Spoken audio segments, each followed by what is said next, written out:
Deputados, esta declaração política é sobre cultura, mas também é sobre arrogância.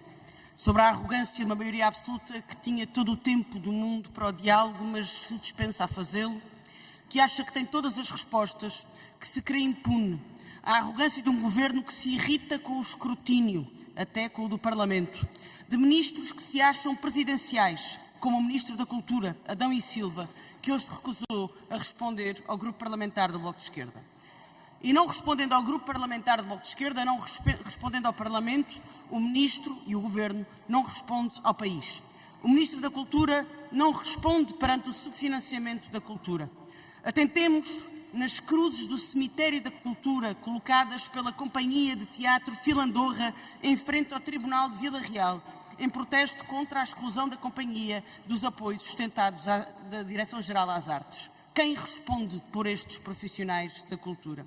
Mas o Ministro da Cultura também não responde perante a precariedade nos setores que tutela. Não responde perante as negociações salariais na Lusa.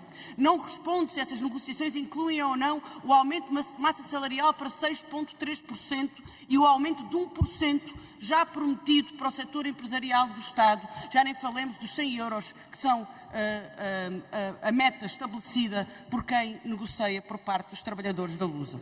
Mas não responde por nenhum dos precários da cultura. Vejamos o caso dos assistentes de sala que têm estado em luta contra a precariedade nos últimos meses. Há menos de um ano eu questionei o Ministro da Cultura sobre o seu papel e o papel da promoção da precariedade no Ministério da Cultura. O caso concreto era a contratação de assistentes de sala através de outsourcing para o Museu Nacional de Arte Antiga. À época, o Ministro respondeu que o diagnóstico estava feito e que iriam ser contratados trabalhadores no mapa de pessoal para a Direção-Geral do Património Cultural.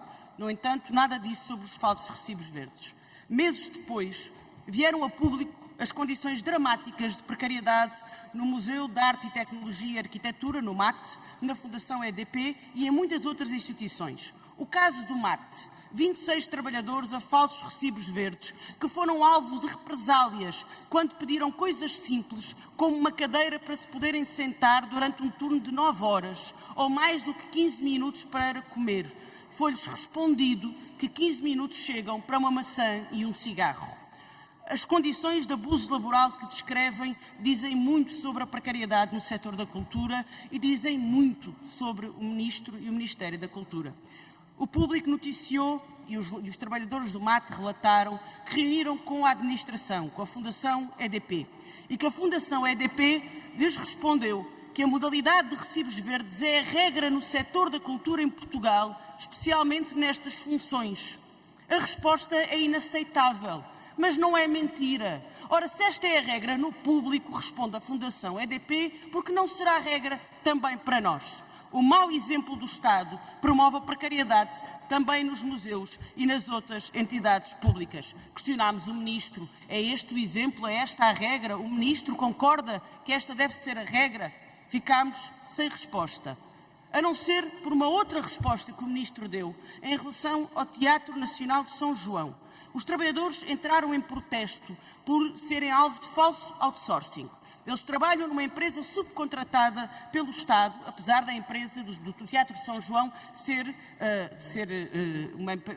financiado pelo Estado, ser 100% público e, aliás, nomear a administração do trabalho, a administração do Teatro de São João. São cerca de 30 trabalhadores que referem que têm condições de trabalho que são características de falso outsourcing. Ordens diretas do teatro, utilização de equipamentos e instrumentos de trabalho do teatro, o uso de farda obrigatória do teatro com a identificação do teatro, para todos os efeitos são trabalhadores do Teatro Nacional de São João, menos para ter direitos laborais. Aquilo que o Sr. Ministro disse sobre os trabalhadores do Teatro Nacional de São João, que são subcontratados pela empresa Hospedeiras de Portugal, aquilo que o Sr. Ministro disse é que é um caso exemplar. Exemplar. Ou seja, deve ser esta a regra. O outsourcing deve ser a regra para os assistentes de sala. O problema é que nem com outsourcing o Estado exige contratos de trabalho com vínculos permanentes. Há assistentes de sala no São João, contratados via Hospedeiras de Portugal, com contratos de 1 hora ou com 3 contratos por dia. Porque o falso outsourcing é garantia de uma única coisa, é garantia de precariedade para os trabalhadores. E esse é um compromisso que o Sr. Ministro da Cultura não está disposto a assumir, independentemente de que diga o programa do Governo, o programa do Partido Socialista, que se comprometia em combater a precariedade no setor da cultura. Como é que isto se compatibiliza com declarações do Ministro que dizem que o outsourcing no Teatro de São João é exemplar? E quando confrontado com estas declarações ou com esta regra, não consegue demarcar-se delas, nem consegue dizer que os exemplos têm de ser outros, sobretudo vindo do público.